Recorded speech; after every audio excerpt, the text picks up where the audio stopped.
Yes,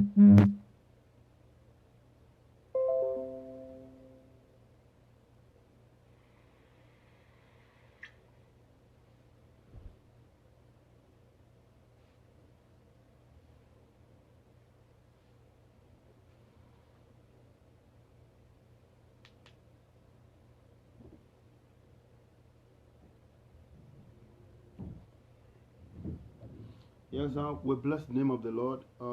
Today, we appreciate God for what He has been doing. We thank Him for what He's going to do right now. We want to come on this discussion. We pray that the Lord of heaven will come in and share us from His wisdom and knowledge, that we may be prosper, that we may know how to live our life and our marriage, in the mighty name of Jesus. In Jesus' name I pray. I want to bless the name of the Lord for everybody that is online right now. And I want to shift our attention to the message that we're about to discuss. What we're about to discuss has to do with marital aspect. You are in a relationship, or you are into marriage, and all of a sudden you started hearing some things about your wife or your husband which you don't know before. Peradventure, she did not tell you or he did not tell you. Now, ó wá bẹ̀rẹ̀ sí ní gbọ́ àwọn nǹkan kan tí ò dáa lórí ayé ẹ̀. You understand now? So, he's quitting the next thing. What should you do? Peradventure, maybe like, ọ̀rẹ́ ọkọ Edonia, òun mọ ẹni yìí, nígbà tó wà ní Ṣàngó Òde, ó ti ṣe gbá kan, ó ti ṣàwo kan. You started hearing ugly things about her. Ó bẹ̀rẹ̀ sí ní gbọ́ àwọn nǹkan tí ò dáa tó ti ṣe nígbà kan rí. Now, this is what we're about to discuss, because I want to tell you this. This topic is on my table right now. On my table right now. And I need a fair justice, a justice from Solomon's wisdom, a justice from the throne of God. So I want every one of us to please say something about this thing, so that at the end of the day, a fi ọgbọ́n ọlọ́gbọ́n, a fi ṣọgbọ́n, a kó gbogbo àwọn ọgbọ́n ìpọ̀, a dẹ̀ lè rí nǹkan tí Ọlọ́run bá fẹ́ lórí ìrìn àjò yẹn. So kí ló ń tí a rò wípé ó yẹ kó ṣẹlẹ̀? Bóyá èèyàn kan wà nínú relationship, and at the end of the day, you started hearing negative things about the person. Ẹni yìí, ó ti sọ wípé ó nífẹ̀ẹ́, ni ẹ ti jọ wà nínú relationship, ẹ ti nífẹ̀ẹ́ ara yín, and to be sincere, with the short time tí ẹ ti jọ ń lò pọ̀, you did not see any negative things about her. Ìwọ ò rí nǹkan kan tó bàjẹ́ nípa ẹ̀. You are willing to go for it, or in fact, èmi gan ti wà, káàtì sọ pé assume you've been into marriage, you are already married, and now along the line now you started hearing some things from outside. Àwọn nǹkan tó gbọ́ rí.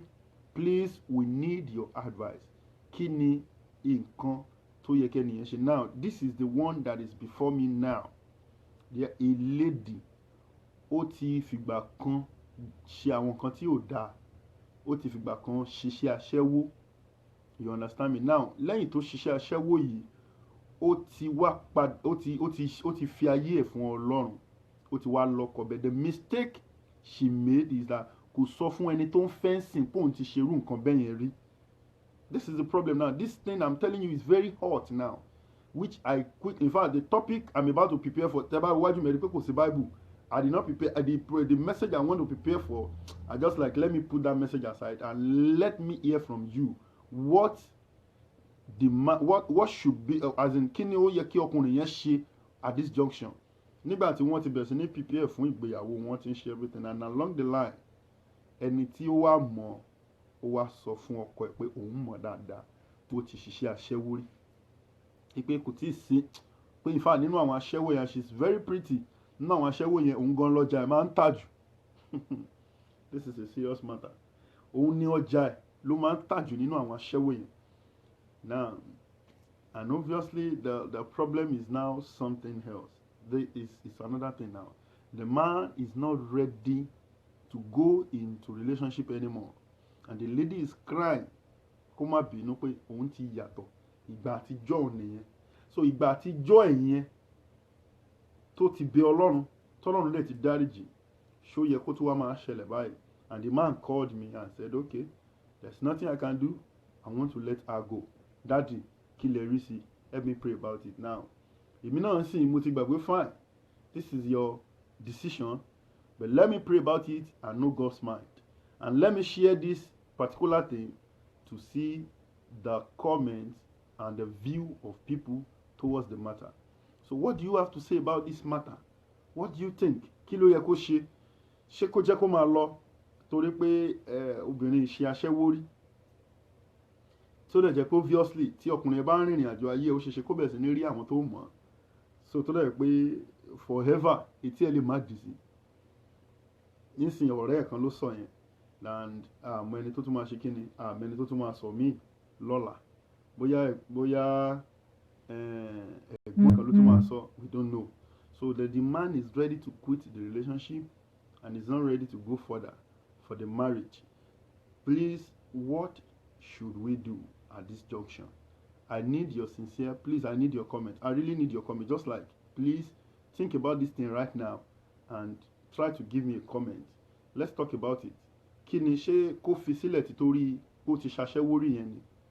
Àbí kó gbà fọlọ́run, kó continue pẹ̀lú relationship ẹ̀, kó má kí ẹ̀ nǹkan tí ohunkóhun, ká gbà pé gbogbo ala ní past. Please, I need something. I don't want to judge the case alone. I don't want to say this is it. I want to share, I want to see people's view, then pray about it, then, shuffle it together, then know what to do. God bless you. Please, as you comment now, I'm expecting your comments because time is not on our side.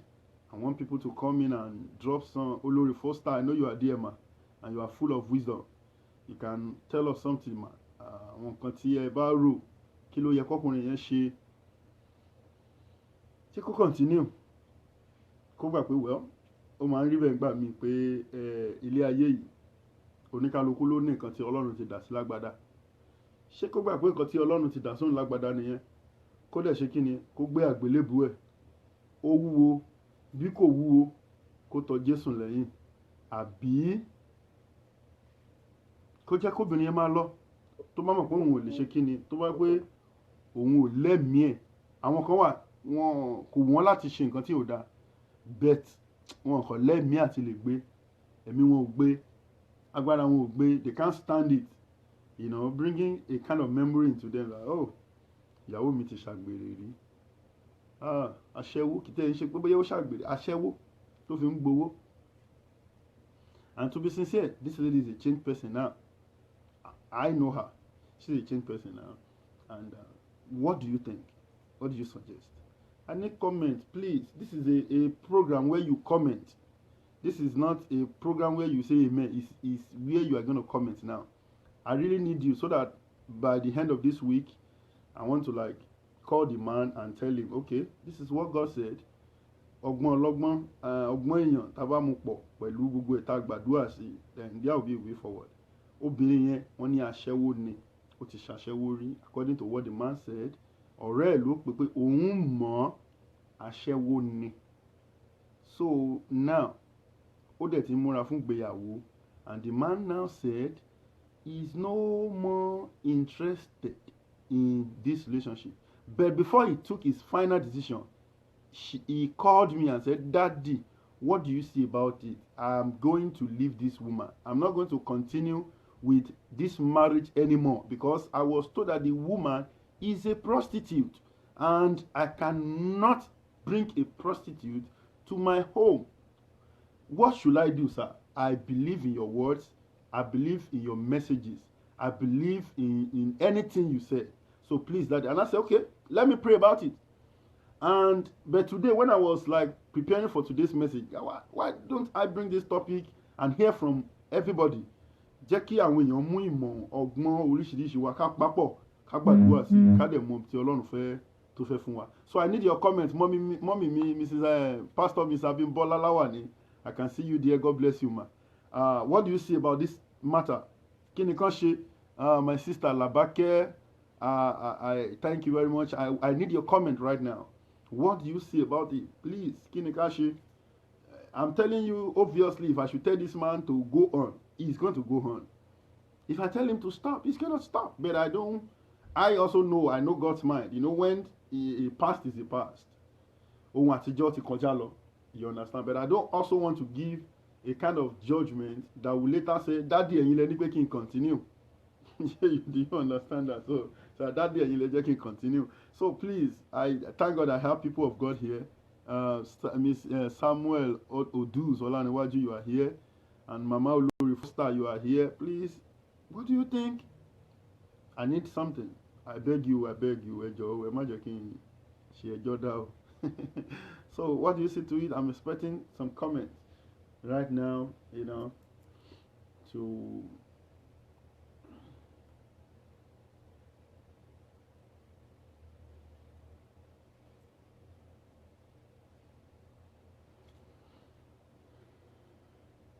so what do you think we should do on this matter?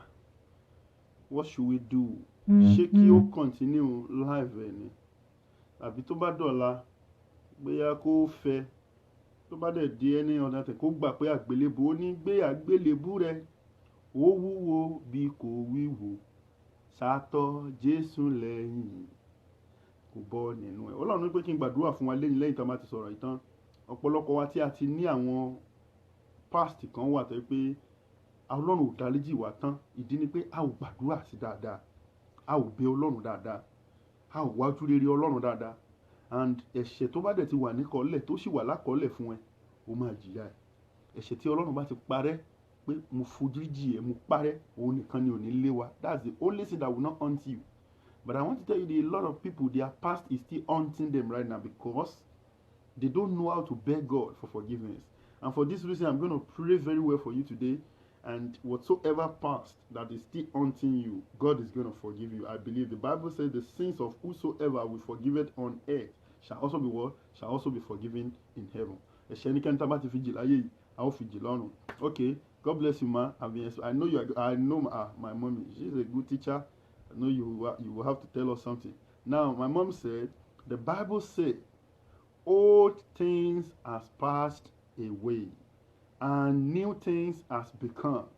So if she has done away with her past, he should accept her in the present.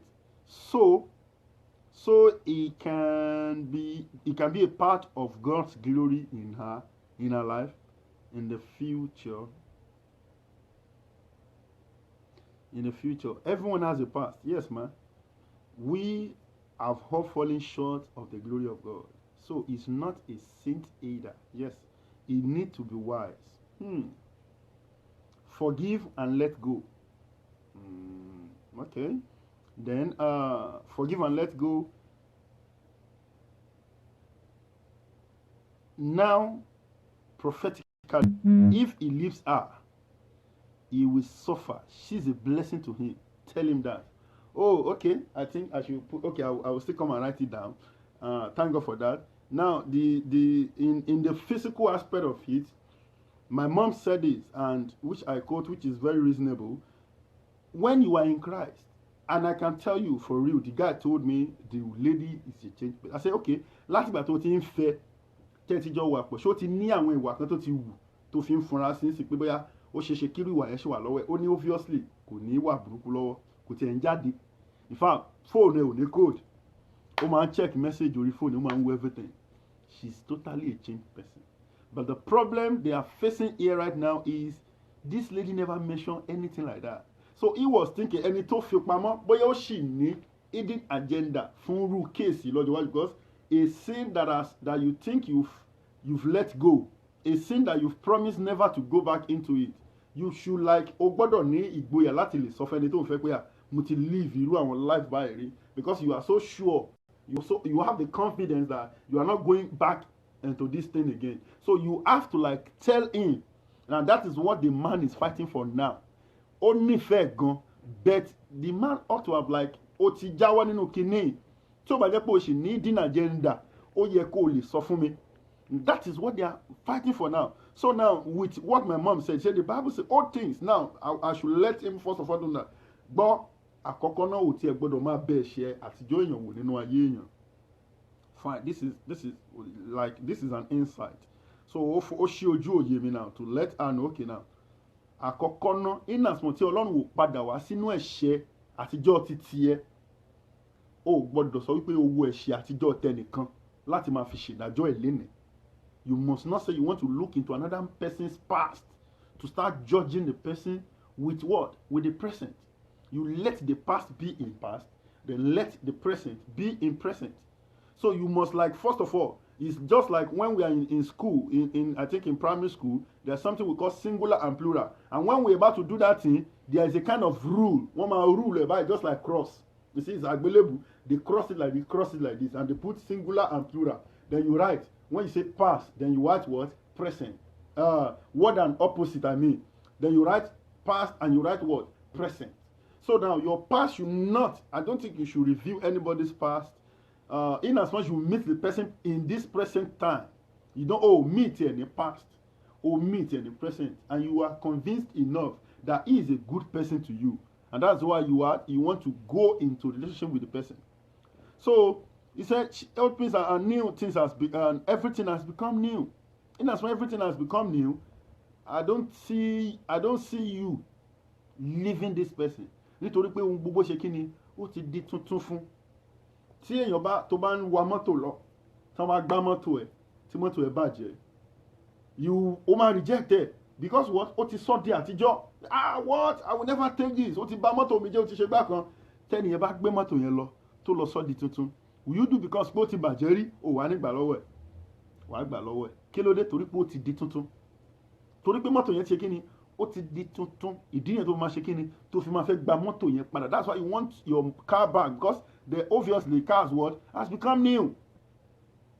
So you want it back. So má wo ti ohun tó ti bàjẹ́ rí bí ó ṣe pé ohun tó ti ṣe kíni o tó ti di tuntun. Ohun tó ti bàjẹ́ rí yẹn jẹ́ kó dúró nídìí nǹkan tó ti bàjẹ́ rí. Jẹ́ kí ohun tó ti, yes, yeah, God bless you, ma. Yes, ma. Yeah, okay. Like my mama that just commented, you are an elderly person, mama. I will need you. What do you think about this thing? You also should have something like your age wisdom.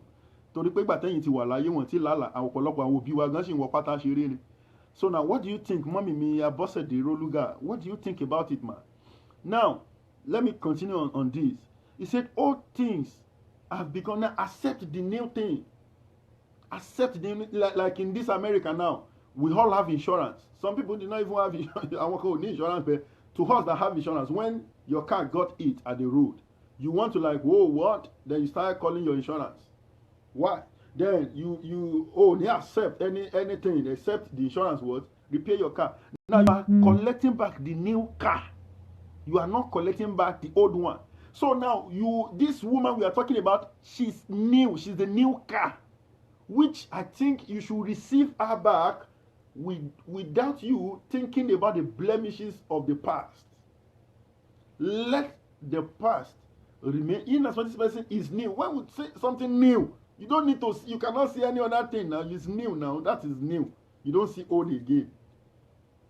You don't see what? Old again. You see new. Except if she's pretending. Because ẹlòmíì lè wọ aṣọ àtijọ́ sínú kó wọ aṣọ tuntun lé lórí, and by mistake something happen, you want to remove the clothes and everybody will see your old life. That is what I think the woman should not do. So you put away every old garment so that by any reason no old garment will surface under your words, under your new garment.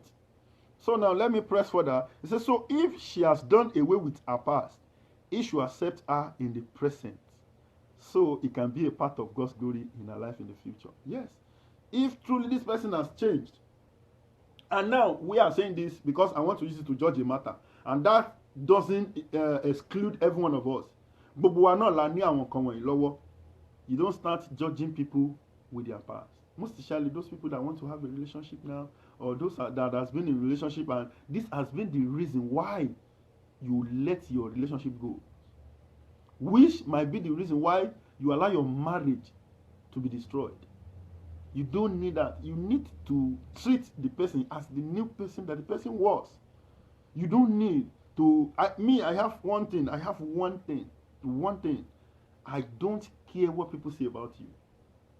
Although mo ti ṣàwọn míì tó bù mí lọ́wọ́, you know, especially when I first entered into this America, and people start calling me and telling me, hey, this person you are moving with, she's a bad person. She will destroy you. She will do this. The people's eyes in a lot of things. Do you know that I decided to even quarrel with those people that are saying, but because this person is not my enemy, why would you now tell me to start making enmity lórí ẹni tí yóò ṣẹ̀ mí? But at the end of the day, she turns out to be the person they say she was. Now that's good. She showed her part. But the one that I'm talking to you now is when you are into a relationship, you must not allow a past. You know, this person, you see that not like anything wọ́n sọ yẹn nígbà tí mo bẹ̀ sí ní bá rìn ọ̀sẹ̀ méjì mẹ́ta náà mo bẹ̀ sí ní rí nǹkan tí àwọn èèyàn ṣe kíni tí wọ́n sọ yẹn fine. But tó bá yẹ pé òun rí past yẹ nínú present ẹ, my brother, my sister, don't risk it. Tó máa pé ọ pé àwọn pé ẹni oníjà ni o ó máa ń lu àwọn obìnrin tó ti fẹ́ rí ni, and you said no ó sọ fún pé ó ti change, that's the past, that's the kinní kan, he doesn't do such thing again, fine, because that is your ìwọ ló wà ń bẹ̀, ìwọ ló lọ Ọ̀yọ́, ìwọ náà ló tọ̀yọ́ bọ̀, ìwọ ló rí n tó ń ṣẹlẹ̀. Now past ẹ̀ ni kò kí ń ṣe mọ́, good. Ṣùgbọ́n along the line ẹ wá jọ ní gbólóhùn aṣọ. Now this person kò ń nàyàn mọ́, but ó gbìyànjú láti gba ojú ẹ, or ó tiẹ̀ wà successful láti gba ojú ẹ yẹn, ó wá ń bẹ pé àmá bínú, inú ló bí mi, mo ti change, orí kójú ẹ̀ gan ni mo gbá, you know, and pé well kò kúkú náà mi, ó kò fọ etí mi ni, ó dẹ̀ ti apologize, kò mọ̀ọ́mọ̀. Ibi tó ń lọ yẹn ilé eru ni o. Kí ni mo sọ pé ó ń lọ? Ilé eru. You want to go and what? O fẹ́ lọ gbé, ẹ mọ̀ pé mo máa ń sọ kíní kan, mo ní ìyàtọ̀ wà láàrin ìgbéyàwó àti ìgbé ìyàwó. Ìgbéyàwó yàtọ̀ sí ìgbé ìyàwó. Ẹlòmíì ṣègbéyàwó, ayé bá wọn jó bá wọn yọ̀. Ẹlòmíì dẹ̀ ohun tó ṣe ni ìgbé ìyàwó. Ó lọ tọ́ ìyàwó ni, ó lọ mọ bí ìyà ṣe tó, ó lọ gbé yẹ̀wò. So now, ìwọ̀n tí wọ́n sọ pé ó máa ń nàyàn tó ti ń fi ìfọ́tí bá ẹ ṣeré níbẹ̀rẹ̀ ìrìn àjò yín, tó ṣe sọ fún pé is a change person, kò ní ṣe bẹ́ẹ̀ mọ́, right? Kò ní ṣe bẹ́ẹ̀ mọ́, ó dẹ̀ ti ń gbá ẹ létí kó o ti mọ̀ pé tó bá wọlé ẹ̀ tán punching bag ni ẹ, that's for sure. So it's better you don't go deeper. Such person is not yet a changed person. Ẹ má ṣì mí gbọ́ lórí program yìí o. Such person is not what? Is not yet a changed person. Ẹni tán ló ń kùyàn lẹ́sẹ̀ abẹ̀ṣẹ́bùkù bí òjò, tó dẹ̀ ṣì ń fi ìfọ́tí bá ẹ ṣeré, tó dẹ̀ lóun ti yí padà. Rárá o, I will not agree with that. Kò tí ì yí padà. Now ẹni tí wọ́n pé ó ń ṣàgbèrè, ó ń ṣaṣẹ́wó, pé aṣẹ́wó ni ó ń ṣe kinní kan, má try ẹ o, wo bó ṣe wà, ó máa ń ṣe bó máa ń ṣe báyìí. Ó dẹ̀ claim he or she comes to you and say I'm a changed person. Great advice. Okay, true. Yeah, he said, ó dẹ̀ sọ fún mi pé I'm a changed person o. I don't do that again. That is my past. Fine. It might be your past. Good. You must believe her. It's the spirit of God used to believe people. You believe. Then go into a relationship with the person, and in the relationship, then start studying him or her. Monitor everything. Now, ẹni tó sọ fún ẹ pé I'm a changed person, tó sì ń lọ bá ex ẹ̀ lájọṣepọ̀, tó sì ń lọ bá àwọn ọkùnrin àtobìnrin tí wọ́n jọ ń lájọ, tó wá gẹ̀ẹ́tì ẹ̀, tó wá ní ṣọmọ pé kò easy, má bínú, I'm a changed person, mo kàn ṣe mistake ni. My brother, think twice. Má gbàgbé pé ẹ̀sùn tí wọ́n fi kàn pé kò má fẹ́ ni pé ó ń ṣàgbèrè. Ẹ̀dẹ̀ ti jọ ìwọ, ó dẹ̀ sọ fún ẹ pé òun ti yí padà. Now nígbà tó wọnú relationship pẹ̀lú ẹ̀, ó padà lọ ń bóbìnrin míì lájọṣepọ̀ tó dẹ̀ rí. Ó wá sọ fún ẹ pé má bínú, mo kàn fẹ́ build a farewell ni. Don't go into that. Irú ẹni yẹn ò ṣe kíni o, kò tí ì yí padà. Irú ẹni ò ṣe kíni, kò tí ì yí padà.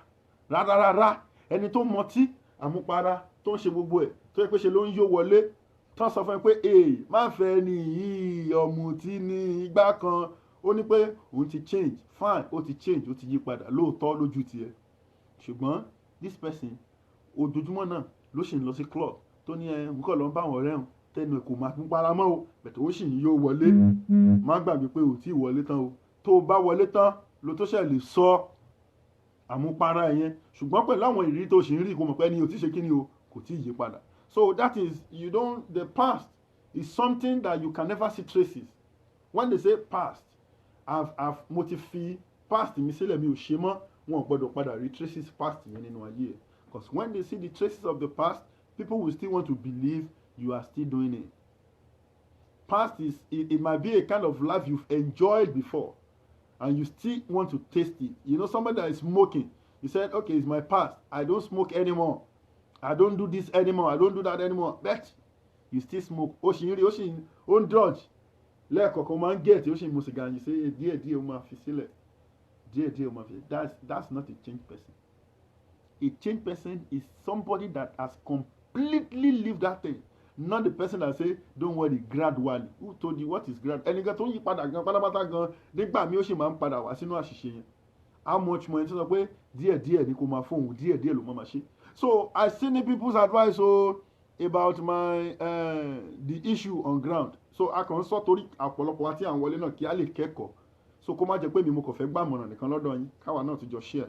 And my mom moved further to say, you should accept her in the present so it can be a part of God's will in our life in the future. Yeah, everyone has a past. Now, this is the part. Everybody will have a past. When you are judging people, don't judge with your eyes closed. Judge with your eyes opened and judge with your own past too. Like I preach the gospel, but I want to tell you, I don't judge people anyhow. I have my own past. I live lot more, in fact, I live a kind of life too that is very, yes, sir, when people can't see the traces of your past, then it's truly your past. Yes, that's it, man. God bless you, man. That is just it. They should not see the traces of your past. That's truly your past. But when they are seeing the traces now, see, so me, for example, I have lived a kind of, when I was in secondary school, oh my God, everybody on secondary school meets me, they will say DMX. They call me DMX. Say, but boy, you're bad, girl. That's what they used to say, but boy, you're bad, girl. Me, this is the person, when I was in secondary school, in the same school, I mo fẹ́ yan 32. In that school, in the same school, mo fẹ́ yan 32. I wrote their name on what? On diary, because then you know diary now. Ọkùnrin tí ó bá ní diary dá nígbà kó ṣe big boy. You have diary blue black. Wàá talk in, wàá fi handkerchief ṣètì ṣòkòtò, wàá fly polo hard guy. They do, then you understand that the kind of life they live then. It's very rugged. So now, look at that, my past. So now, but when I want to judge you, I won't judge you with my eyes closed. I look at my back past too. See how I lived it. And I will not try to like start saying, but that nǹkan burúkú lẹ ṣe yẹn orí yín ti dàrú. No, you don't need, wọ́n náà ti live ẹ̀rí now. O ní láti máa rebook àwọn èèyàn like, máa rebook wọn bí pé wọ́n jẹ́ ẹranko. Rebook them.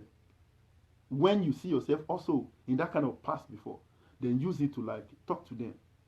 Brother, èmi náà ti ṣe kinní rí, ṣùgbọ́n kò ṣeré ń bẹ. Èmi náà ti ṣe gbá kan rí, ṣùgbọ́n kò ṣeré ń bẹ. Àwọn máa sọ pé yàn ṣoògùn lé ní màá kọ́ rẹ̀ rìn. Mo mọ nǹkan tó ń pè lóògùn. Ṣé o mọ nǹkan tí wọ́n ń pè bẹ́ẹ̀? You don't know it. So that when we're talking about past, ohun tó ti kọjá lọ ni. Past. Ohun tó ti kí ni? Ó ti kọjá lọ.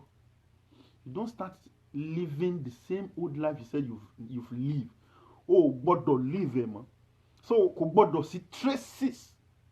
Past year, there should be no traces. So, like this, this particular situation we are talking about, in as one, this girl is still on the right side. In as one, ọkùnrin ò tí ṣe kíni kò tí. I know you are going to repeat it. I trust you, man. I know bad.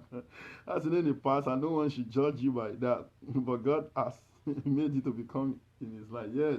God bless you, man. Yes, Abi. Some people used to see me then, I'm a Muslim, they call me Aziz. And they say, Aziz, Waluwa the pastor, Iwo. And then, there are some things that happened in the past and people won't believe you. I'm just like, what? But boy, the pastor. It's not that my past is that ugly, but they know, say, Elomi guys are going, boy about that church, but they don't understand what they call past. They don't understand what they call Jesus. They don't understand what they call gospel. They did not understand that. So they still think the kind of life you live, even though you are in Christ now, you will still want to try your best to what? To live it. No, you are in Christ. Everything. Most of it, they even, after I will like, oh, really? And I'll be surprised. So you don't, we have more grace, dear brother. Yeah, God bless you, man. God bless you, man. So you need to understand the present like this. Please don't judge your wife with her past. I want to beg you, don't judge your husband with his past. When it is past, let it be in past. Má sọ wípé ìwọ àti ọkọ ẹ̀ ń jà, ó wá sọ pé olórí burúkú ṣebí àwọn kan tó ṣe ń gbà yẹn. Nígbà tó bá ti jẹ́ pé nígbà yẹn ni ó ní láti máa make reference mọ́. Just let it go. Let it what? Let it go. That is it. And so one should ever be shameful of their past. Yes, you must not. But to be proud in Christ, to use it to bring people to the kingdom of God. Yes, you must be proud. I love that, man. You must like not be ashamed. Like that lady, I don't want to talk to her for now.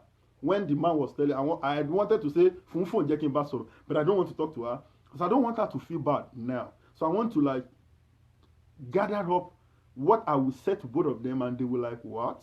Tell them I'm kiss and I will do as a way. I am Modariji. Sure, you understand? And it is not even in the power of this man to even say you forgive her. This person is already with Christ. Ọlọ́run ti dáríjì already. It is not in your power. In as much ìwọ náà ti ṣe o lè sọ pé òun náà lóbìnrin tó máa kọ́kọ́ bá tó máa kọ́kọ́ fẹ́. Ìwọ náà ti fẹ́ àwọn kan náà sẹ́yìn. Ìwọ náà ti fẹ́ àwọn kan ṣe boys. So it is not for you to even say. The only thing you can say you forgive her about is not telling you. And she might. This is a past that God has forgiven. God did not say you should start telling people your past. I never see that in the Bible. And God say, make sure you tell your pastor or your husband. No. Our ọ̀pọ̀lọpọ̀ akọ máa ń kà sí pé, well, tó bá jẹ́ pé o ti live ugly past rí, just to avoid trouble, just to avoid wahala. Why can't you just like share little about it? Even bó tí ọgbọ́n ló máa fi gbé kalẹ̀. Adébíyàn, I'm the woman. I won't say it like that. I will just like, well, tani ò ṣe nǹkan burúkú rí ẹ. Èmi náà máa ti gbé mo ti wà ní gbòòrò gan o, mo wà gbòòrò ayé ńgbà kan o, you know, you put it in a kind of way that pé I understand pé o ti ṣe gbòòrò rí. So ìgbà tó bá wá ń gbọ́ àwọn nǹkan yẹn, ó sì máa count as ìgboro tó ṣe rí ńgbà yẹn. But for you keeping absolutely silent, though it's not, God cannot blame you for that. It can never be recorded for you that pé ẹ̀ṣẹ̀ ló ṣẹ̀ torí pé ó sọ fún. That is your decision. In as much God has heard you and God has forgiven you, and you never have mind going back to those things. It is your past. Completely, it is your past. Even if it is what you did yesterday, annoying, you did something and you repented overnight, my brother, that is a past. I believe it depends on the past. Not all pasts are to ignore. Because when the Bible says all things are passed away, behold, all things have become new, I believe it's referring to those who really believe all things have passed away. Who really believe all things are past. Those that do it have really passed. Those that do it such in heart right from the bosom of their heart. Not those that just say it just for saying sake. Like the saying goes that actions speak louder than voice. Obviously, if the person has really changed from his or her past, it will show it truly is if truly is that way, he or she should be forgiven totally according to God's word. But is it right to open up your past to someone you are in a relationship with because you get wedded together? Yes, let me first of all start with that last question before I come to Mommy Olayemi's comment. Now, is it right? That is what I'm discussing presently, Brother Dari Bode. Now, what I'm saying is this. It is not a sin for you not to discuss your past with your husband or your wife. It is not a sin at all. Hear this. It is not written in the Bible. What the Bible says is even for us to confess. It did not, there are some churches, doctrines that practice this, and you go and tell your pastor, this is what I've done. This is what I did. You start confessing, like they call it confession. You went to your priest or your elder to confess. That is not biblical. It is not. You have the right to keep your past, but to those that their past are so ugly and they know that this thing can never be hidden for life, you can say it to your wife or your husband. Irú ẹni tó ń ṣaṣẹ́wó yìí, o ti ṣaṣẹ́wó rí now. This is aṣẹ́wó now. This is open something that you did. You should know how to present this thing right before friends started calling your husband. O gbọ́dọ̀ tí mo bó bá ṣe gbé ọ̀rọ̀ ìkalẹ̀ fún. So àwọn past kan wà, you don't need anybody's, or you don't owe anybody explanation for it. It is your past and God has forgiven you. So, but there are some that you cannot hide. Yeah, it's just like somebody tó lọ jalè tán lẹ wanted yẹ tó lè gbé ìgbà tó padà jáde tó escape ó wá keep ẹ̀ fún ìyàwó ẹ̀. Àṣírí tí ò bò ní ó sì máa sọ fún ṣùgbọ́n kó lè níyì kí ló dé wàá sọ but it's not that it is not that it's wrong or it's right. It is personal decision. But me as a prophet, I am advising you, if you have an ugly past, my brother, my sister, like some people wọ́n ní past wọ́n ti bímọ rí wọ́n dẹ̀ parọ́ fún ẹni tí wọ́n fẹ́ pé àwọn òṣèké ni àwọn ò tí ì bímọ rí. Have you seen that? I have mo ti rírú àwọn kan bẹ́ẹ̀ tí mo ti dá sí. Wọ́n dẹ̀ parọ́ fún ẹni tí wọ́n fẹ́ fẹ́ ẹni tó fẹ́ fẹ́ ní ṣùlọ́kà wàá bọ́ ò tí ì bímọ rí. We watch it even in films. And àwa lọ gbọ́mọ yẹn pamọ́ síbì kan bóyá ọ̀dọ̀ ìyá àbẹ́ ọ̀dọ̀ kìíní kan àwa sọ pé òun tí ì bímọ rí. These are the things that can never last forever. These are past that cannot be dodged. Lóòótọ́ Bíbélì ò sọ fún ẹ pé kò sọ but you know the right thing to do.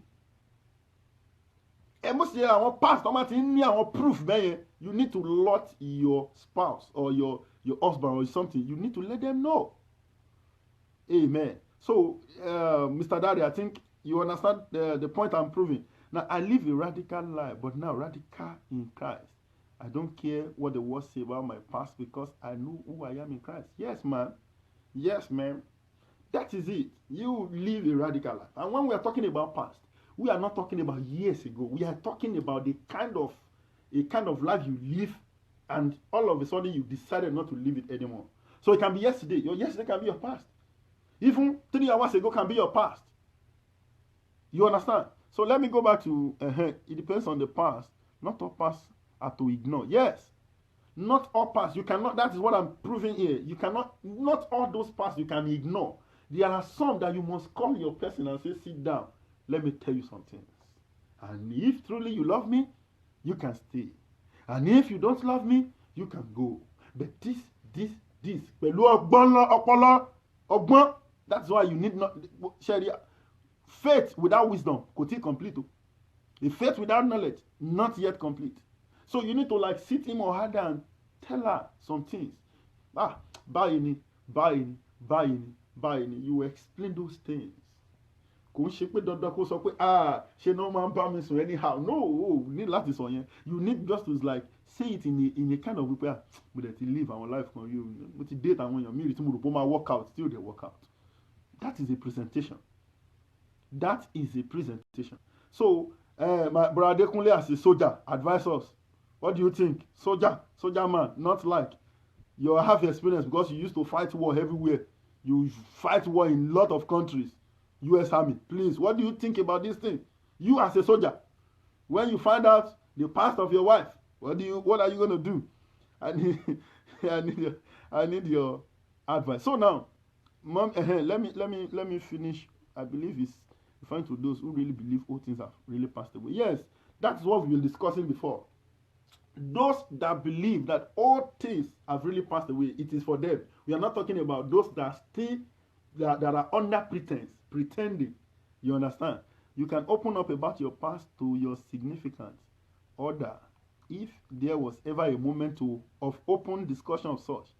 Also, it is not a necessity to discuss it. You're not lying. You just want to do a way to discuss it. You're not lying. You just want to do a way to search in your life. Right now, I don't think she lied about it. She just didn't say. And I'm sure it's not everything he has told her neither. There's no sin in that. Prophet, you are right. Some things are so significant that you have to discuss.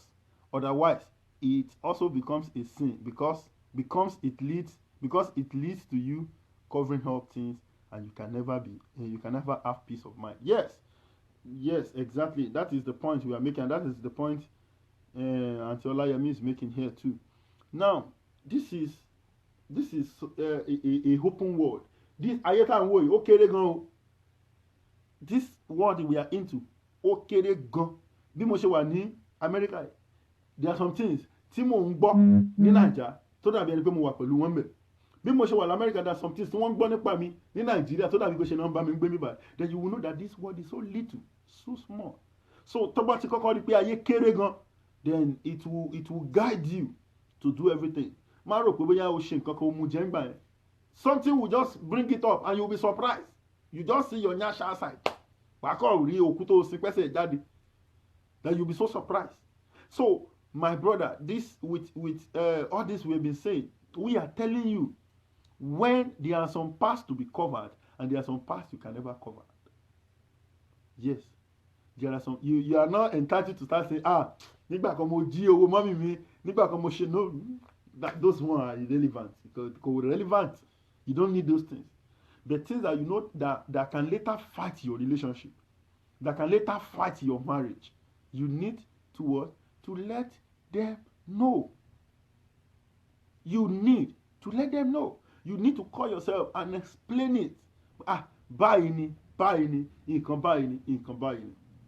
So, but the most important thing in this kind of a thing is you must be sure this person has really changed. You must be sure. Because I want to tell you, inú ayé la wà yìí o, people pretend a lot. And you see a situation whereby someone will just say, listen to this o. Orí ẹ ò pé ni ó ṣe eré ṣé tó pé mo ń pretend fún ẹ, mo yá wèrè gan o. No, look at those things. This person, ó ti jẹ́ ọmọ gáràjì rí. Ó ti wá sọ fẹ́ pé òun ti change. Òun ò ń ṣọmọ gáràjì mọ́. Listen o, kò ń ṣọmọ gáràjì mọ́ sí. Bẹ́ẹ̀ and truly ó ti ń lọ church. Ó ti gba Jésù. I know Mommy Abiola is there. Ó ti gba Jésù. But now, it now come to a stage. Ó wá múnú bí nínú ìgbéyàwó. My brother, aṣọ ọmọ gáràjì fún ẹ tó bá yẹ pé lóòótọ́ ẹnìyẹn. Kò tí Jésù ẹ̀ ò múnádóko. So o gbọ́dọ̀ wà sure. Tó máa sọ, mo yá wèrè. O lọ béèrè mi lábẹ́ tẹ̀ nítorí pé mo lọ ń gbé Bible àbí mo lọ ń lọ church. This person tó ń sọ̀rọ̀ báyìí, you won't know. Ó lọ́rọ̀ jẹ́jẹ́ o. You surprised now, listen to this. God bless you, daddy. Yes, sir. Kí la fẹ́ ṣe? Yes, sir. You see that is pretense. Yes, sir. But when it comes to another thing, you say, ẹ ṣe eré ni, àbí torí mo lọ ṣe báyìí fún yín. Ẹ jẹ́ kó rí yín pé o. You see, there is difference between those things o. Má jẹ́ kí lẹ́sà, má jẹ́ kó jọ ẹ́ lójú o. Má jẹ́ kó ní ìtumọ̀ sí ẹ o. Find a way to study this person very well. Most especially when you see that this person has some things tó ti ṣe. Try steer. Try àwọn kankan. Know whether you are bóyá ẹni yìí jẹ́ bóyá ẹni lóòótọ́ ó ti ṣe kí ni ó ti fi past ẹ̀ sílẹ̀. Test the person. Amen. Test ẹ̀. Tí àwọn kankan sí. Jẹ́ kó wò bóyá o máa ẹni tó ti wá bá ó bínú ọmọ kí. No. Ọmọ kìíní kan èmi obìnrin mi máa sọ pé ọmọ elépo lèmi o mo máa túgò mi fọ̀.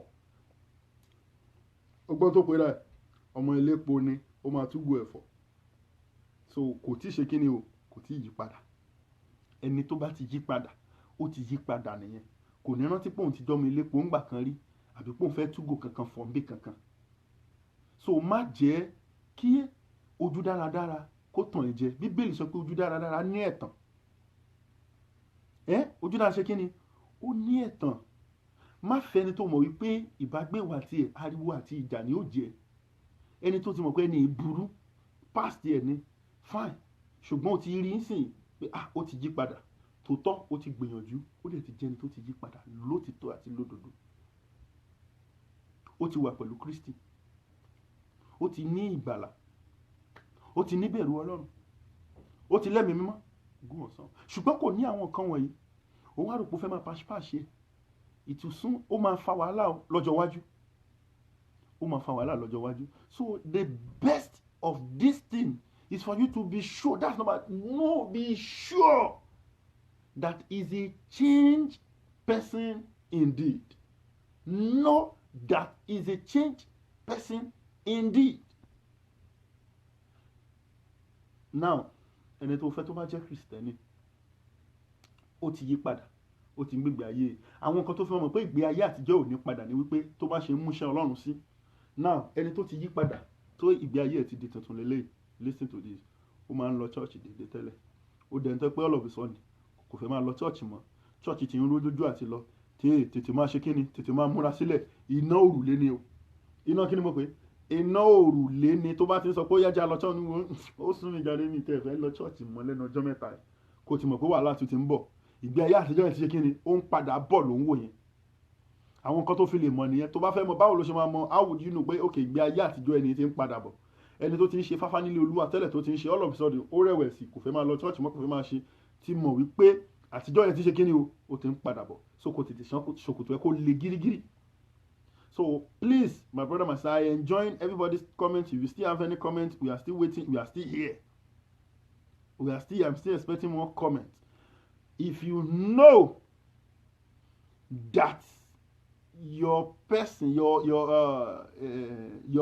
partner has really changed, don't go back to our past. Kíní kan bá àwọn èèyàn jẹ́, tí wà tí ẹni tó ti mọ past ẹ̀, tẹ́wájọ ní gbólóhùn àsọ, ò ní bu, ò ní ṣe kankan, past ẹ̀ wà máa fi kíni wà máa rí fàásì. Ìwọ wo, ṣé mi ò mọ̀ wáyé, ṣé mi ò mọ̀ bó ṣe ṣe gbá kan ni, ṣé mi ò mọ̀ bó ṣe ṣàwò yẹn ni. You don't need that anymore. Ara àwọn kan, àwọn ìyá kan, wọn ìmọ̀ ìjà tí wọ́n ń jà lórí nẹ́ẹ̀tì náà ni wọ́n bẹ̀rẹ̀ sí ní send voice kíní kan síra wọn, tó bẹ̀rẹ̀ sí ní sọ gbogbo past ara wọn gbọ́n táwọn ti jọ ṣe. That is wrong. That is wrong. Ẹ continue, ẹ gbégbé ayé òtítọ́. Òtítọ́ tẹ́ ti gbà, Kristi tẹ́ ti níyẹn, ẹ ṣe kíni, ẹ gbégbé ayé òtítọ́ yẹn. Ẹ dúró nínú ẹ̀.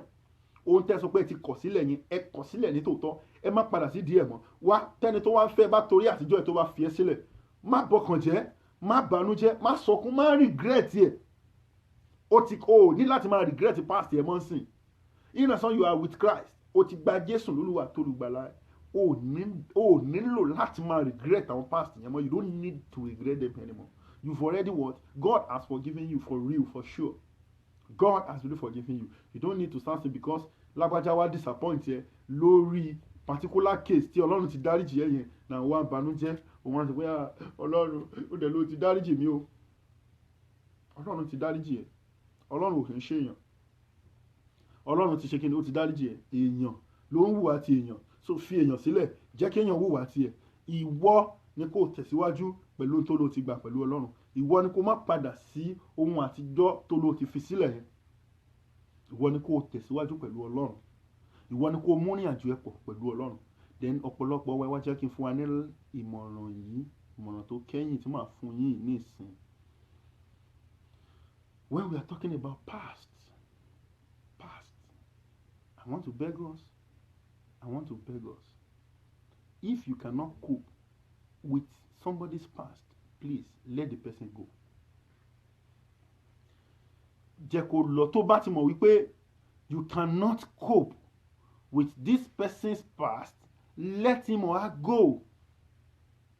Because tó bá fẹ́ fagídí ṣe, tó fẹ́ fọgbọ́n orí ṣe, tó fẹ́ pọlọ ṣe, it won't work out because you already know you cannot cope with it. You already know you cannot cope with the person's past. Then let the person go. Tó bá ti mọ̀ pé ó lè cope pẹ̀lú past ẹ̀, let him or her go. But if you know you can cope with it, you as God has forgiven. Now don't forget this thing. I still want to come and discuss something. I think our next topic is going to be forgiveness. I want everybody to prepare.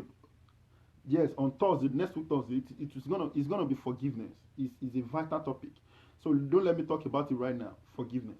So now past, let it remain the past. Don't bring somebody's past into the present. Don't bring it. Don't try to bring it. See the new, forget the past. So, and continue. And if you know you cannot continue, like this man, this is part of what I'm going to tell this man.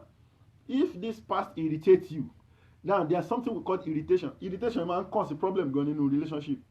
Òun máa really fa kọkùnrin máa na obìnrin, kóbìnrin máa na ọkùnrin kó máa jà. Irritation. Like for example, you know that this person is a prostitute, and the more you think about the past prostitute, àwọn nǹkan tó ti ṣe yẹn, ó lè máa irritate. Yes. Ó máa ń ṣẹlẹ̀. You know, you just sit down and start thinking, wọ́n dẹ̀ bàgẹ́ sùn náà rí. Ọkùnrin mẹ́ta lẹ́ ti bá sùn rí. Ó dẹ̀ máa bẹ̀rẹ̀ sí ní irritate. And kò sí nǹkan tó máa ṣe at that moment tó máa tẹ́ lọ́rùn tó lè padà end up sí kẹ́ máa dúra yín. That has happened. Mo ti experience irú nǹkan bẹ́ẹ̀ rí. Irritation. Just sit down and start thinking, what nonsense. O ti mọ nǹkan kan, ti rí nǹkan kan nípa àbí o kà ní fún nǹkan kan. And that thing will begin to irritate you. And it will start causing trouble in the house. You both will be beating yourself. You will be doing this. Because of what? Because of the irritation. Torí pé wọ́n irritate. àwọn nǹkan tó ń ronú sí, àwọn nǹkan tó ń rántí sí yẹn ó irritate. So if you are such a person that you know that you are easily, you know, you can easily be irritated, don't go into such things. Let her go. Lọ fẹ́ ẹni tó mọ̀ pé ò tí ì rí past ẹni tó ò rí past ẹ̀ àbẹ́ ẹni tó mọ̀ pé kò ní past, lọ fẹ́ nìyẹn. You are free. This is a free world. You are free. Lọ fẹ́ ẹni tó mọ̀ pé kí ni. But ẹni tó mọ̀ pé, well, past is past. I have my past. She has her past. Then let's forget about it. Then look at the new. New. Start looking her. See the beauty. See the new. Ẹni tí wọ́n kaṣọ funfun sí lọ́rùn yìí, ó ti wà pé àgbéjúlẹ̀ ẹnìkan. Àgbéjùsílẹ̀ ẹnìkan náà, ẹnìkan ti gbéjúlẹ̀. Ẹnìkan dẹ̀ ló wu òun kaṣọ funfun sí lọ́rùn. Wọ́n lọ sórí pẹpẹ, wọ́n dẹ̀ ṣègbéyàwó alárinrin. And she is new. Ẹni tó fi sílẹ̀ gáàrí á pé damn, mo mọ̀ yẹn lélẹ́yìí, what? Ojú àtúnṣe kí ni o, á tún wà bí kí lè rò pé ẹlòmí àtúpadà wá máa bẹ ẹni tó ti sọ pé o ti gbé jùlẹ̀ àtúpadà wá máa bẹ ẹnìkan gbé ó túṣe up inú ẹlẹ́dùn dẹ̀ fẹ́ ìwọ tó wá padà wá tó wá ń sọ pé kinní kan. In fact, well, it's another topic for another day. X of a thing. It's another topic. I want to see how we are going to discuss that topic. But this one, you need me to defend it, participate, and tell. Some people, they don't want to contribute. I don't know why. Sister Momi Adebimpe Yawo Soja, she's online now. She's not talking. My Mrs. Onanuga Basirat, you are here. My brother Brian, I want to church you one here. Rabiodun Hojas. Big man. Big man. What's this Soji? I want to see you today. So now, yeah, let past remain at the past. Jackie past is shaking it. Jackie drone past. You know you cannot condole it. You know you cannot. Àwọn kan wà alára fufufu. Alára Shansa. Okay, Shansa too. Èmi náà bẹ́rí fólógún o. Àwọn kan wà alára gbígbóná ni wọ́n. Ara wọn máa ṣe pìpìpìpìpì báyìí. Tán bá ti rí nǹkan kékeré nípa ìyàwó wọn. You just see somebody send a message, I love you. I love you yóò tiẹ̀ tí ìwé ẹni tó send díẹ̀. Yóò yára ẹ tí máa gbọ̀ báyìí. Ṣé ìwọ náà máa sọ past fún? Wípé mo ti ṣaṣẹ́wó rí. Irú yẹn ò tiẹ̀ ní work. So obìnrin get yẹn think this man really, èmi ò really mọ̀ why. Obìnrin tó choose láti má sọ past ẹ̀, ó lè ti mọ irú ẹni tí máa yẹn jẹ́. Because àwọn kan wà they can't stand it. Àwọn kan wà máa gbìyànjú má tiẹ̀ sọ létí wọn pé my ex ẹlòmíì ò tiẹ̀ fẹ́ gbọ́ ní òde sọ̀rọ̀ ex ẹlẹ́gbẹ́ mi ò ṣí èrè ní mo ti rí ẹ̀ tó. Àbúrò mi ẹ̀ tán bí tẹ̀lé mi ò lè tó bá try yẹn pẹ̀lú àbúrò mi, oh my god. Aṣọ wa máa sọ̀rọ̀ ex lẹ́gbẹ̀ẹ́. Ó lè gbé gbàjú fún ẹ. Bó tiẹ̀ sọ pé ex. Ká tó sọ pé wọ́n sọ pé mo ti ṣe nàbìrì, mo ti ṣàṣẹ́wó. Ó gbọ́dọ̀ sọ orú yẹn létí irú. So we have some people, they cannot take it. Àwọn kan wà wọn ò lè gbá mọ́ra. Mi mọ̀ bóyá sójà lè gbà mọ́ra báyìí nísìn. Nígbà tí sójà tó ní AK-47 lé tó ní double barrel tó fẹ́ pé tó fẹ́ máa sọ fún pé ó ṣaṣẹ́wó. Ọgbọ́n náà ló máa tún lò ń bò àwọn bòmí pé mo ti ṣaṣẹ́wó rí. Àbí ó ṣe kinní kan. No, ọgbọ́n. Àwọn kan wà wọn ò lè gbà. So irú àwọn tó bá ti mọ̀ tó mọ ẹni tó ń fẹ́ tó mọ̀ pé ara ẹ̀ ò lè gbà. Ṣé kíni o? Ọ̀rá pẹ́ǹdẹ̀. Ọ̀rá ṣe kíni? Ọ̀rá pẹ́ǹdẹ̀. Tó bá dẹ̀ di ọjọ́ míì tó wẹ́ pé ìwọ aṣọ ti ṣe báyìí rí, aṣọ ti ṣe kinní kan, aṣọ ti ṣe báyìí rí. Wà tó fẹ́ máa sọ báyìí yá tètè má ṣe kó o họ. Àwọn kan burú bẹ́ẹ̀ wọ́n fẹ́ mọ̀ bóyá tòótọ́ ló ti gba Jésù yàn bó o ṣe mọ́ o. Bó tiẹ̀ ti gbọ́ pé o ṣaṣẹ́wó nìyẹn, o lè gan ànú ẹ̀ dáhùn. Ọ̀gá sójà sínú àkáǹtì. You see now? So má tiẹ̀ tíra láti ṣe kíni láti dúró. Bullet and guns. So you see now, some people cannot take it no matter what. No, it is not their fault for not taking it. They cannot stand it. That is the way. They cannot control that thing. Anything that has to do with their wife or relationship, don't joke with it. They don't joke with it. There are some people, they cannot joke with it. The spirit is in them. Oh, the Mobashema deliver around. It is not their fault. So you don't see such person and you see the person and say, no matter how hard it is, I will say it. You don't say it like that. Wàá tún fọgbọ́n kún ìrìn àjò ẹ̀. Wàá ṣe kíni o? Wàá fi ọgbọ́n. It depends on the person you are dealing with. Yes, that's what we are saying now, Mama Basirat. That is what we are saying right now. Right now. It depends on the person. Study the person. Know the kind of person. Bóyá ó lè gbà nǹkan yàbí kò lè gbà. Kì í ṣara gbogbo èèyàn ló lè gbà o. Àwọn míwà tó bá sọ fún wọn, that is the end. Fine, it might be the end. That doesn't say you should die, but rí dájú pé kó o ti ṣe sọ́dọ̀ ẹni tó máa ṣe é léṣe. o ní sọ́nà ẹni tó máa ṣe kíni tó máa ṣe ẹ́ léṣe. Please, I beg you. So don't even try it. Má sọ pé inú ẹ dùdùdùdù o ti mọ̀ pé ẹni alára gbígbóná ni kò ní ìfarabalẹ̀ ẹni tẹ́ kó ṣì ń pass kó ṣe ẹ̀fì fagídí nífẹ̀ẹ́ ẹni.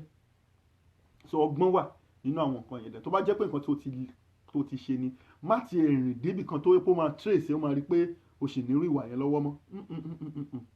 Gbogbo àwọn ọ̀rẹ́ tẹ́jọ́ rìnrìn àjò yẹn gbà yẹn tí wọ́n ti yí padà wá ṣe kí ni o ibẹ̀ yẹn ló ti máa bẹ̀rẹ̀. Bóyá àwọn ìgbà tó wu àwọn past ẹ̀yìn o láwọn ọ̀rẹ́ tẹ́jọ́ live in kind of past like that, you have to first of all live, don't live in fact, because tó bá trace ẹ̀ torí pé àwọn ọ̀rẹ́ tẹ́jọ́ rìnrìn àjò yẹn like this my brother that had these challenges, now tó bá trace ọmọbìnrin yẹn torí pé àwọn tí wọ́n sì jọ ń ṣaṣẹ́wó gbà yẹn ó sì communicate together, that is a trouble. That is what me I will never even take. I cannot even take that one. It's where I would start my investigation. If you tell me how to do investigation, meaning when I see that you lóòótọ́ lè má ṣàgbèrè yẹn mọ́, but àwọn ọ̀rẹ́ tẹ́jọ́ ṣàgbèrè gbà yẹn you are still friends. Àwọn yẹn dẹ̀ ṣe ṣàgbèrè. Oh, iná orí òrùlé nìyẹn kẹ́. No, you cannot just dare it láti risk it. You cannot try. Don't try to risk such things. So I have talked, and I used to create time so that we talk, not just to come and talk for 10 minutes and go. Come on, Nepa. So I want every one of us to think about it. If you know, yes, the person I'm dating only take it well, to care about past, then fine. So fún tó bá dé mọ̀ pé ẹni tó mọ̀ pé inú ẹ̀ le kì í ṣe ẹni tó tètè ń gbọ́ ọ̀rọ̀ bẹ́ẹ̀ fara ẹ balẹ̀ o. Ọgbọ́gbọ́n ló máa lo ọgbọ́gbọ́n ẹ kò lè máa wo fíìmù kan kókò ní í ṣe pẹ̀lú past mo ní tani ò ní past èmi gan tí mo jókòó mo ní ọkọ mi gan ó ní past yẹ. I agree pẹ̀lú ẹ̀gbẹ́ everybody ní past kò lè sọ pé òun ò ní past. Kí lèyìn ò ṣe rí kí ni ìgbé kí lèyìn ò gbé rí ẹni irú ẹni tó jẹ́ pé past yẹn ugly ni mò ń sọ o wá kí lèyìn ò ṣe rí kí lèyìn ò gbé rí ṣé sìgá ni mi ò mú rí ni lẹ́yìn á wù ẹ̀ báyìí ẹ̀ ó ti mu sìgá rí ó má ìdíyà mo mà dúpẹ́ lọ́wọ́ Kristi o mo dúpẹ́ lọ́wọ́ Jésù tó gbà mí là o yé mo ti sọnù tán ọgbọ́n ìwé ọkọ mi jókòó mo fẹ́ sọ fún ẹ mo ti ṣàṣẹ́wó rí òwò ibi tó ti fọwọ́ nu ojú tó ń ṣe o ti ṣàṣẹ́wó rí yẹn ni ó ti gbé gbàjú fún ẹ gbólà ló ń gbọ́ létí ẹ ò ṣàṣẹ́wó rí aṣẹ́wọ̀. So irú situation yìí báyìí ó nílò ọgbọ́n lọ nínú mi dùn fún gbogbo àwọn tí a bá mi dá sí jàre sir she might be the light for those other prostitutes to lead them out of their darkness to the light of Christ. That is right, ma. That is absolutely right. But be unequally yoked with an unbeliever. Most especially, your mode of communication should be traced with that line. Do you agree with me? Mode of communication ó gbọ́dọ̀ wà traced to the line. Not that you people are just called hello báwo ni ṣó wà pa àkọjọ́ mẹ́ta ò tiẹ̀ béèrè mi. Wọ́n gbọ́dọ̀ trace irú àwọn kan bẹ́ẹ̀ yẹn. The trace tí wọ́n máa rí communication you should always be mò ń sọ fún yín kẹ́ ẹ yí padà. In fact, stop calling me tẹ́ bá ti mọ̀ pé ẹ tí ì ṣetán láti yí padà. Ẹ má pe nọ́mbà mi mọ́. They should be able to trace your communication and see that kind of a thing. Not that you are teasing them. Teasing, you say, don't worry, I want to change them. You want to change them. Yes, but don't go here, go here. You never tell them anything. So they must be able to trace it. When I say you must first of all get rid of those friends. Àwọn 72 ní Jésù kó jọ o. Méjìlá ló kù o. Àwọn tí mọ̀ pé òun ìbáṣepọ̀ wọn àtàwọn kan ò lè dọ́gba. Wọ́n ṣe kí ni wọ́n lọ fúnra wọn. Mọ́mì mi, you know that 72 ni àwọn disciples ti Jésù ní at the beginning. Later wọ́n reduce to 50 something. Later they now 12. Why? Because some you can never, there are some you gbọ́dọ̀ bá wọn rìn. No matter what you want to do, not moving in their circle, but truly trying to lead them to Christ. And yes, you are right, sir. Yes, just like not moving in their circle, that's it, my hair. More ní part that is it. That is clear. Not moving in their circle, but your mode of communication, what you want to be communicating with them, should be based on Christ. I have some friends. When you see us talking, you see us chat. I don't even talk to them about Christ. I cannot lie. I have a friend. I never talk to him about Christ. So tó bá jẹ́ pé ẹni tá ti jọ gbé ìgbé ayé irú àwọn ìgbé ayé yẹn tá ṣe ń sọ̀rọ̀, what do we want to be discussing? Nígbà tí mi tẹ sọ̀rọ̀ Kristi fún. And even he's my personal assistant. He goes to any program tí máa lọ yìí. Ó ń lọ. But I know God told me he is a pastor. That's why I never bother, because he's my personal assistant. So, but àwọn kan wà nírú situation yẹn, man, you have to like, it's true because the Bible says to be careful when you are trying to help people out of sin and be careful not to fall in sin yourself. Yes. Before you know it now, when somebody you are, in fact, nínú àwọn ọ̀rẹ́ yẹn, you will preach there, they won't say, ìwọ, o rò pé o lè lọ bẹ́ẹ̀ yẹn, okay, kó láàrin wọ́n wá rò pé ẹni wọ́n á yọ̀ bọ̀lọ̀bọ̀lọ̀ sí wa, okay, don't worry. And they can even set you up, making you to lose your hope. Oh, you think you want to have a home? You think this thing we've been doing together, friends are very desperate. They are very dangerous. And at the end of the day, say, ìwọ lẹ́nu ẹ̀ ń yọ̀ bọ̀lọ̀bọ̀lọ̀ sí wa, ṣé ìwọ iná ń gbà ìgbà tó wá, in fact, kó tẹ̀ wá jẹ́ pé ìgbà tí wọ́n ṣe ìwọ gan ló wá jájù láàrin wọn. Tó yẹ pé wọ́n ló make owó ń gbà yẹn gan. Tọ́ ti ní ẹ sínú, tọ́ envy ẹ̀ ń gbà yẹn. All of a sudden, you now accept Christ. And I say, ẹgbà Jésù sáyé. Oh, wàá mọgbọ́n tó máa fi ṣe. Ó wá lọ rò pé you want to like be calling them ẹlẹ́ ọ̀rẹ́. Ó jẹ́ gba Jésù. Ó jẹ́ ṣe gbá kan. Again tomorrow. Tó máa ti jẹ́ ẹni tí èṣù sì gbìnlẹ̀ nú ayé tí o tiẹ̀ tí rẹ̀ dé àti gba Jésù yẹn. My mommy, my sister, my brother. Ó máa set ẹ up gidi tó máa dì pẹ̀lú ẹ̀. Tó yẹ pé Ọlọ́run nìkan ló lè ṣe kíni, ló lè gbà. So even when you are, like what my mom said, which is true, even when you are trying to change somebody, you have to be very careful. Kó má bàa gbé ẹ wálẹ̀. So that you don't what? So that the person will not even bring you down. You have to be very, very careful. So when you are out of them, make sure you are out of them. Whatsoever reason you want to communicate to them should be the reason for their own repentance. And when you tell them 1 time, 2 times, look for another way. Don't let your communication, they are not listening to you. Stop communicating with them anyhow. Except if you know they are listening to you. You call them and say, my brother, accept this upon you. You know, the kind of reply don't phone. Then you can press forward. But when you say like, kí ló sọ, wo mi tí ìráyè gbogbo yẹn o, ayé mi mo ṣì ń jẹ. O sọ lẹ́lẹ́kejì ó ní mo ti sọ fún ẹ kó má máa sọ bẹ́ẹ̀ mọ́. O sọ lẹ́lẹ́kejì ó ní wọ obìnrin lọ ṣọ́ ara ẹ̀, kí ló dé, ṣé wọ́n bí sórí mẹ́ja ni? Wo, my brother, o mọ̀ nǹkan tí Bible sọ. This is what the Bible say. When such happen and he say, the thought and say, wọ́n bí sórí mẹ́ja ni, the Bible say, dust your slippers. Ó ní kó ṣe kíni, ó ní kẹ́ kúrò nínú ìlú bẹ́ẹ̀. Ó ní ìlú tẹ́ bá ti fi ìyìn rere lọ̀ wọ́n, tí wọn ò bá ti gba ti Kristi, ó ní ẹ gbọ́n bàtà yín. Òun nìkan kọ́ lọ́rọ̀ ẹ̀ sínú ayé yìí, there are a lot of people. Gbọ́n, ó ní yẹ̀pẹ̀ yẹn á ṣe kíni, òun ló máa dúró dè wọ́n lọ́jọ́ ìdájọ́. So the Bible did not even encourage us to die because we want to chase somebody to Christ. The only thing he said, let them hear the meaning, let them hear it, let them hear. Jẹ́ kán gbọ́ ìyìn rere yẹn. Tọ́másá ti gbọ́ tó ṣáà ń wàásù yẹn. O ti pè lẹ́lẹ́kìíní fayé ẹ̀ fún Jésù ní ìráyè. Ẹlẹ́kejì ó sọ fún ẹ pé wò má máa bá mi sọ fún ẹlẹ́kẹ̀ẹ́ ló ń kìlọ̀ fún ẹ. Ìwọ gan kìlọ̀ fún rẹ̀. Mọ́sí àlùtẹ́ ti jọ gbérùgbé ayé yẹn rí, kálẹ̀ ò jọ gbérùgbé ayé yẹn rí tó kàn ń preach neutrally, ó lè disturb ẹ̀ pa, kò sí tó máa ṣe ẹ́. Ṣùgbọ́n ẹ ti jọ gbérù yẹn rí, ẹ ti jọ ṣaṣẹ́wó yẹn rí, ó dẹ̀ ti wà ní ọkọ. À ń wò nínú fíìmù adẹ̀rìn káàkiri, wọ́n máa set ẹ̀ up tẹ́ pé wọ́n lè sọdún gan, wọ́n lè padà tó sọ́dọ̀ ẹni tí ó tún padà sọ́dọ̀ èṣù. Because àwọn pé Jésù dẹ̀ ń wò wọ́n dẹ̀ ṣerú eléyìí fóun. Òun náà lè ṣe kíni kó tún padà.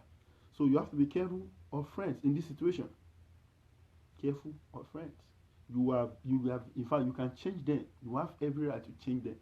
But you have every right to also protect your own life and your marriage and your spiritual life too. So, like my mommy has said, it's trying to you must try to also help people out of sin. Let me put this now. You must try your best to help people out of sin. Out of sin. That is when you yourself are saved. Because lè gbé ìtì igi sójú ẹ kó jẹ́ pé èrún igi tó wà lójú mi ló fẹ́ bá mi ṣe kíni o, ló fẹ́ bá mi yọ. No. Èrún igi ló wà lójú mi tó yẹ pé easily mo lè fomi sí báyìí kí n ṣànú. Àti ti igi tẹ́ pé ó máa láti take time kan tó lè yọ gbogbo ìtì igi yẹn kúrò lójú títì ẹ̀. So ìwọ gan ni kó kọ́kọ́ study ara ẹ̀. First of all, know that you are genuinely saved. Torí nígbà tí ìjì, because èṣù máa ń bá àwọn tó bá ti ń wàásù yìí rere, devil will always be at war with you, will always wage war against you. So make sure you stand firm so that ìjì yẹn ò ní ṣe kíni, kò ní gbé ẹ lọ. So, and for the topic of today, which I have got it right and I know what to tell this man now, and I want to tell you people too that everybody stop judging people with their past.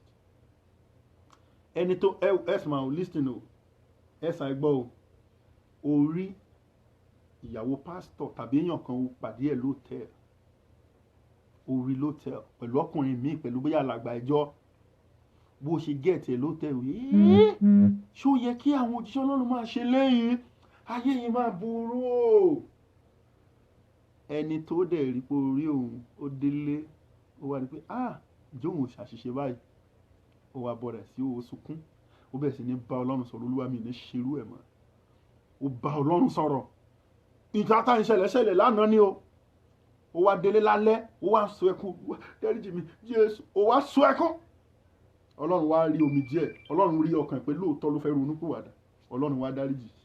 Ìwọ wá ń ṣe ọjọ́ kejì wá pé àwọn èèyàn lé ìyàwó pásítọ̀ mo rí lóòtẹ́ẹ̀lì lánàá, ìwọ wá ń pariwo.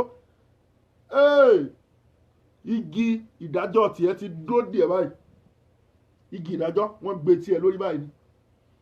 Ẹni tọ́lọ́run ti dáríjì kílẹ̀ tó mọ́, ó ní wọ́n ṣẹ̀ṣẹ̀ wá gbéra tó ṣe wá ń ṣe kí ni yẹn common nínú ayé yìí, very very common. If I'm wrong you can tell me I'm wrong. Ẹni tí wọ́n rí lánàá tó jẹ́ lẹ́ṣẹ̀, ó mọ communication tó ti wà láàrin wa àtọ́lọ́run overnight. It takes God seconds to answer prayers. It doesn't take God months. Except God can be watching you when He sees that you are not truly serious in your heart. God sees your heart when you are demanding for something. Ó rí ọkàn nígbà tó bá ń bá òun, ó rí ọkàn nígbà tó bá ń bá Ọlọ́run sọ̀rọ̀. He knows your intention. But this person lálẹ́ same night tó rí ló tẹ̀ pẹ̀lú ọkùnrin, ó wá dé ló wá ń sọ ẹkún sí Ọlọ́run lọ́rùn. Olúwa ó lè jẹ́ pé rírí tí wọ́n rí yẹn ló pe àkíyèsí ẹ̀ sí pé kíní ò máa dáa. Ó lè má ronú sí dára, ó lè má tiẹ̀ rí rò pé kíní ò dára. Ẹlòmíì wà nú ẹ̀ṣẹ̀, á dẹ̀ máa wo ẹ̀ṣẹ̀ yẹn kò dẹ̀ ní nítumọ̀ sí. Á dẹ̀ pé it's part of life. Bẹ̀ rírí tó rí yẹn ó kàn lára pé ẹni rí mi. Ìjọ pé rírí tí wọ́n rí yẹn òun ló ṣokùnfà ìrònúpìwàdà tiẹ̀. Ìpè báwo ni mo fẹ́ ṣe ilé ayé mi sí? Ó wá délé, ó wá ronú kan Ọlọ́run. Nígbà tẹ́ni ronú kan Ọlọ́run tán, ó wá ń sọ ẹkún. Olúwa dáríjì. Torí rírí tó rí yẹn, ǹjẹ́ mọ̀ pé rírí yẹn dá padà sọ́dọ̀ Ọlọ́run. Ìwọ wèrè tí wọ́n wá rí tó yẹ kí wọ́n gan ṣiṣẹ́ lórí ìgbàlà àti ayé tiẹ̀, òun ti bọ́ lọ́run làjà overnight.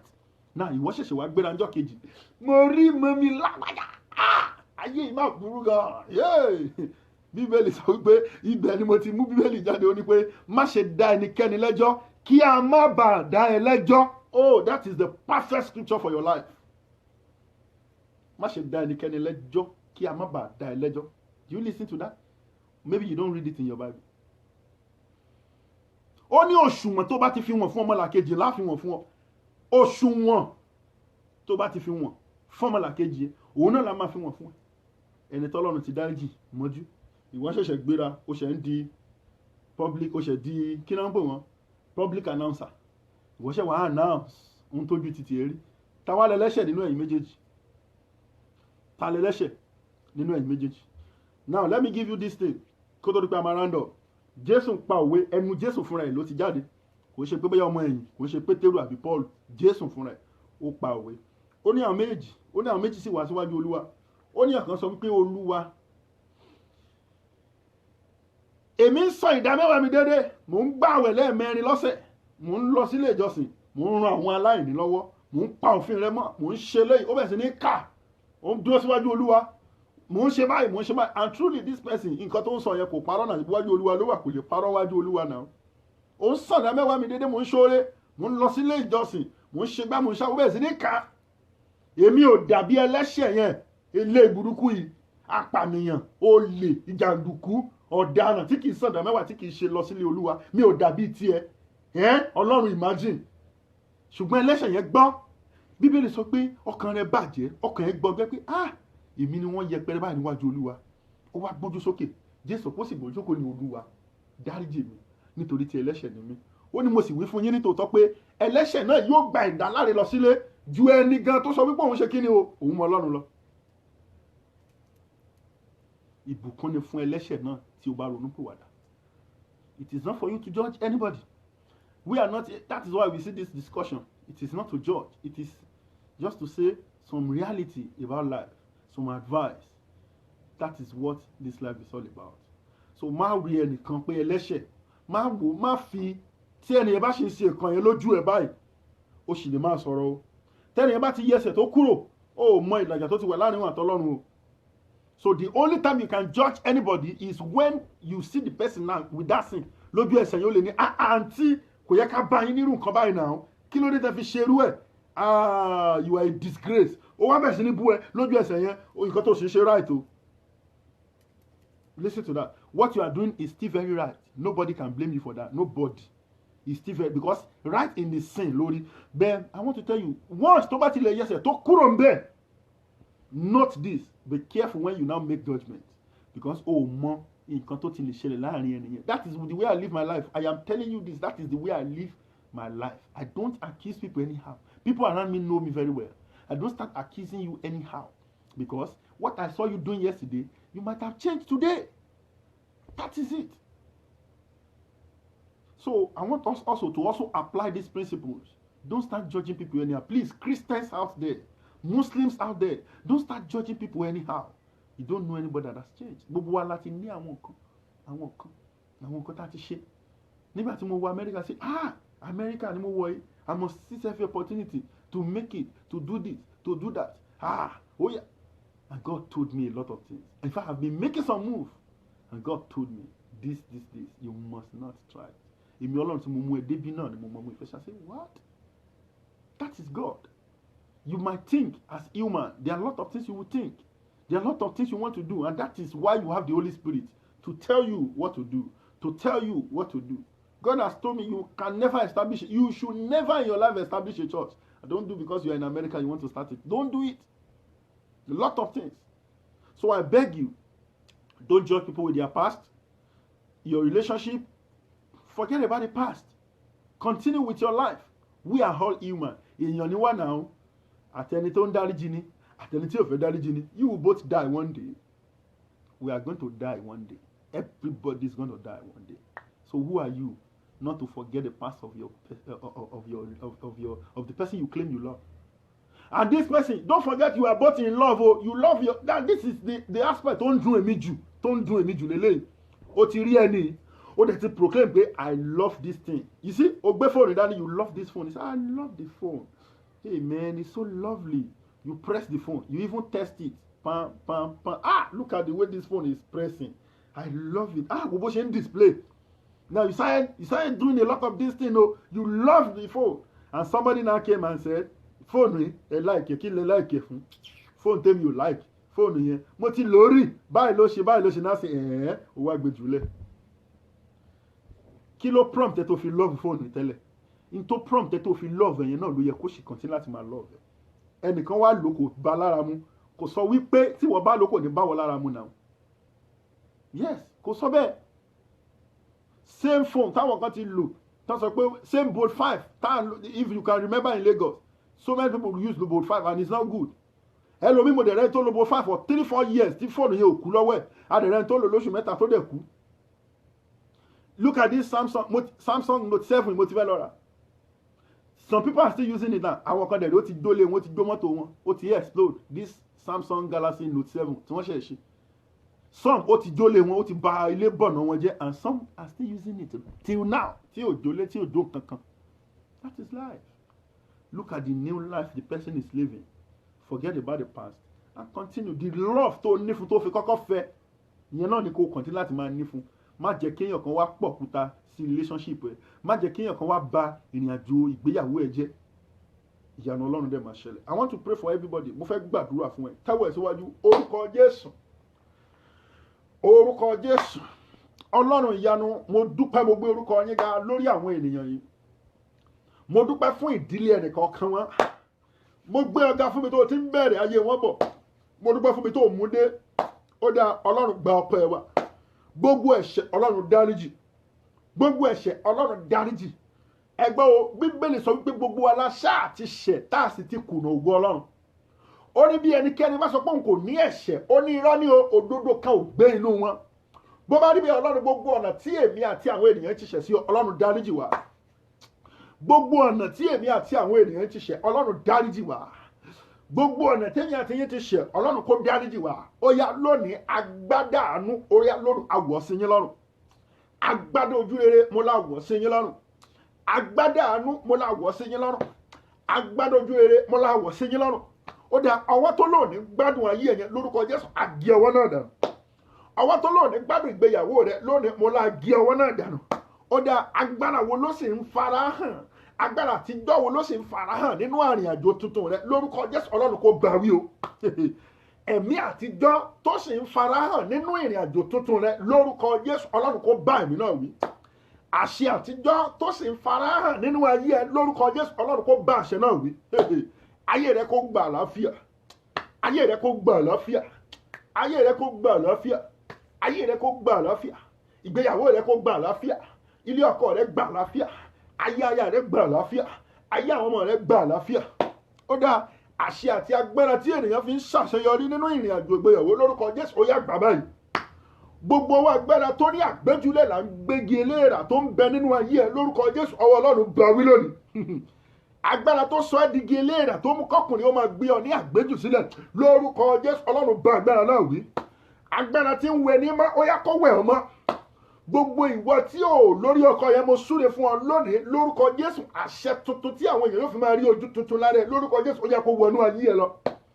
gbogbo èpè ẹgbẹ́ kẹ́ ẹ gbé jù sílẹ̀ ó yá Ọlọ́run bá èpè náà wí lónìí èpè ẹgbẹ́ jù sílẹ̀ lórúkọ Jésù Ọlọ́run bá èpè náà wí èpè ẹgbẹ́ jù sílẹ̀ Ọlọ́run bá èpè náà wí àṣẹ àti agbára tó ní kán gbé ọkọ gbé ọdún sí lórúkọ Jésù Kristi Násárẹ́tì Ọlọ́run bá àṣẹ náà wí o gbọ́ mo súre fún ọ gẹ́gẹ́ bí wòlíì àti ikọ̀ Ọlọ́run kọ́dún tó parí lórúkọ Jésù akéde ìgbéyàwó rẹ kọ́dún tó parí mo lá akéde ìgbéyàwó rẹ ọwọ́ tó darapọ̀ mọ́ ìrìn àjò ilé ayé rẹ tí ò jẹ́ kó túbà tí ò jẹ́ kó túṣẹ lórúkọ Jésù Ọlọ́run gé ọwọ́ náà dànù lórúkọ Jésù ògo rẹ kó bú jáde ògo rẹ kó bú jáde nílé ọkọ yẹn lórúkọ Jésù ò ní dẹrú nílé ìyàwó ò ní dẹrú nílé ọkọ ò ní dẹrú nílé ìyàwó rẹ nínú ìdílé wọn ò ní bá wọn ṣẹrú mbẹ orí ni ò ní dìrú o lórúkọ Jésù ò ní kó bàtà ẹgbẹ́ ohun tí ènìyàn fi ń jẹ ọkọ Ọlọ́run yọ̀ǹda ẹ̀ fún ọ ohun tí ènìyàn fi ń ṣọkọ tí ó fọwọ́ sọ pé ọkọ ni mí nínú ilé lórúkọ Jésù Ọlọ́run yọ̀ǹda ẹ̀ fún ẹ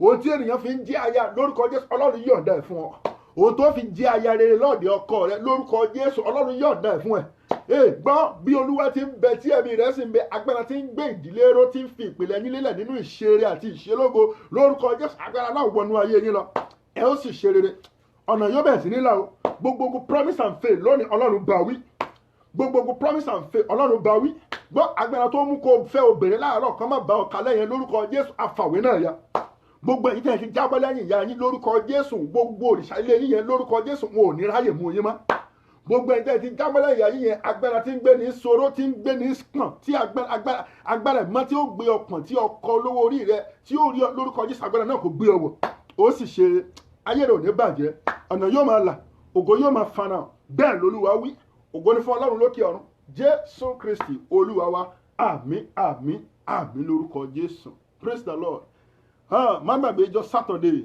àdúrà mo fẹ́ bá ọ sọ̀rọ̀ Ọlọ́run ní díẹ̀ ká dẹ̀ sáré gbàdúrà lórí àwọn ogun kan má gbàgbé it's gonna be powerful tètè darapọ̀ mọ́ wa níjọ Saturday kó wá rí bí Ọlọ́run yóò ti máa dára you can subscribe to this program láti lè máa get notified you will see subscribe wàá ti rí mẹ́yẹn subscribe so that wọ́n á má lè máa notify yẹ tí n bá ti wọ̀ online lórúkọ Jésù wo mo dẹ̀ fẹ́ kí ọ nílọ kíyèsára lórí àwọn tó máa gbọ́ ní orí Facebook mo ń wo program kan ìyá kan bẹ̀rẹ̀ sí ní sọ oríṣiríṣi àwọn ọ̀rọ̀ wípé kí ẹ̀yin obìnrin máa pin lọ́fẹ̀ẹ́ torí kinní kan ni àwọn tó bá gbọ́ program yẹn ní abiyamọ ẹ jẹ́ ká wà very careful lórí àwọn tí Sátánì ti dà sáyé láti máa tọ́ àwọn láti máa ṣì àwọn èèyàn lọ́nà ẹ kíyèsára lórúkọ Jésù ìyanu máa ṣẹlẹ̀ o bá fẹ́ láǹfààní láti pè mí 832620499 o láǹfààní láti pè mí síbẹ̀ kí n fún ọ nímọ̀ràn tàbí kí n gbàdúrà fún ọ 832620499 that is my international number o lè pè mí o lè ṣe and I want some of us every one of us to share the video